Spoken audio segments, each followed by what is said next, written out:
Comment fonctionne une lampe, une ampoule?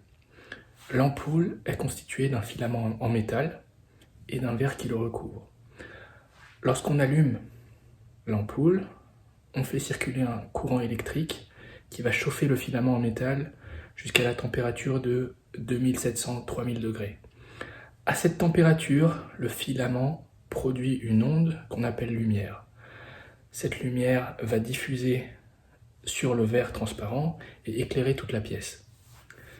Et en vrai, un principe de la physique nous dit que tout corps avec une température rayonne une certaine fréquence. Nous aussi, on rayonne, pas dans la gamme du visible, mais dans la gamme des infrarouges. Pour la voir, il faudrait un équipement spécial, des caméras thermiques infrarouges.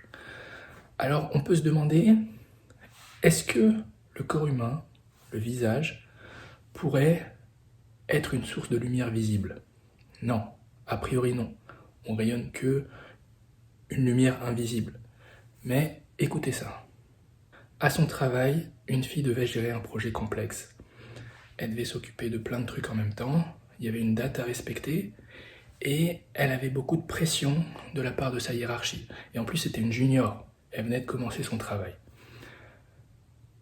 Mais par la grâce de Dieu, elle a réussi. Je dis par la grâce de Dieu parce que c'est une chrétienne qui, quand on lui confie des choses lourdes à porter, elle ne se repose pas sur ses propres forces, mais sur Jésus. Et pendant qu'elle travaillait, ses collègues de travail l'observaient et lui ont rapporté « Ton visage brille, tu brilles ». Alors comment comprendre ça? Est-ce que c'était une expression, une manière de dire « Tu travailles bien ». Vous voyez, un joueur de foot marque 2 buts, 3 buts, on va dire « Il a brillé ce soir ». C'était pas ça. Est-ce que c'était une remarque sur son maquillage? Est-ce que c'était un compliment pour lui faire plaisir? C'était pas ça du tout. C'était un constat objectif. Ils ont vu, observé. Là, à ce moment-là, ton visage a une chaleur, une palette de couleurs particulières. T'es plus en train de rayonner dans l'infrarouge, mais à la limite du visible. Ou c'était peut-être une autre fréquence, un truc qu'on connaît pas, une fréquence qui vient du ciel directement. Alors comment c'est possible? Moi, je lis l'évangile, Jésus nous dit « il ne faut pas mettre la lampe sous le boisseau ». En quelque sorte, il nous compare à des lampes. Mais quand il disait ça, moi je pensais que c'était une métaphore, une allégorie. Eh bien j'avais tort. Et en plus, la Bible en parle. Jésus monte sur la montagne avec 3 disciples. Il fut transfiguré devant eux. Son visage devint brillant comme le soleil. Alors vous allez me dire, c'est Jésus, c'est le Fils de Dieu, c'est Dieu. Hein, la gloire du Père, la lumière qui éclaire toutes les nations. Ok, on peut prendre un autre exemple. Exode chapitre 34. Moïse descendit de la montagne de Sinaï, ayant les 2 tablettes du témoignage dans sa main. En descendant de la montagne, il ne savait pas que la peau de son visage rayonnait, parce qu'il avait parlé avec l'Éternel. Tous les enfants d'Israël regardèrent Moïse, et voici, la peau de son visage rayonnait. Moïse, un homme comme vous et moi, à ceci près qu'on nous dit que c'était l'homme le plus humble de sa génération. Sur toute la terre, il n'y avait pas un homme plus humble. Et c'est peut-être pour ça que Dieu l'a choisi pour conduire son peuple à travers la mer Rouge, séparer la mer Rouge en 2, passer entre les 2, jusqu'à la terre promise.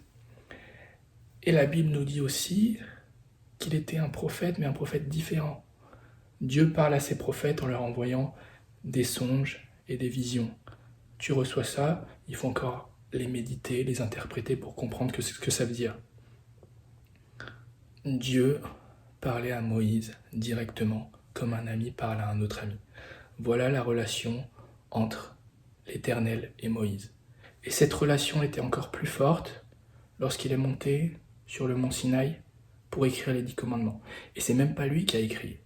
Lui, il tenait juste les 2 tablettes, et c'est la main de Dieu qui écrivait les 10 commandements. Alors imaginez à ce moment-là, la présence de Dieu en lui devait être tellement forte, la lumière de Dieu était si intense que son corps, son visage ne pouvait pas la contenir et on pouvait la voir de l'extérieur. Maintenant, quelle application pour nous? Vous voyez, pour Dieu, on est des lampes et on est amené à briller. Mais on ne rayonne pas tous de la même façon, de la même intensité. Il y en a qui, malheureusement, ne brillent pas du tout. Il y en a un peu plus, il y en a encore plus. Apocalypse 11 nous annonce 2 prophètes. Ils vont prendre la parole bientôt. Et ce sont 2 oliviers et 2 chandeliers qui se tiennent devant Jésus. Concrètement, qu'est-ce qu'on doit faire? Est-ce qu'on va aller à la recherche de la montagne de Moïse? Nous aussi, on va grimper et puis, comme ça, on va éblouir comme lui? Non, c'est pas ça. Est-ce que je vais payer des billets pour Israël, aller à Jérusalem, marcher là où a marché Jésus, comme ça je vais m'imprégner? C'est pas ça non plus. Oubliez tout ça. Il s'agit de faire la volonté de Dieu. Si on relit le passage de la transfiguration, les 3 disciples ont entendu une voix qui venait des nuées.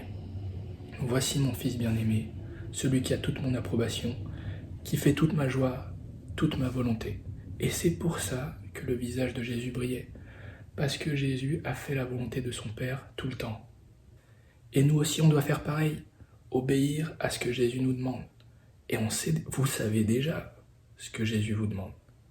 Fuir le péché, l'immoralité sexuelle, agir avec droiture, justice, courage, humilité, avoir de l'amour, de la compassion pour les gens autour de nous, donner aux pauvres, aider les plus faibles, honorer ses parents. Et alors, la lumière de Dieu se lèvera sur vous.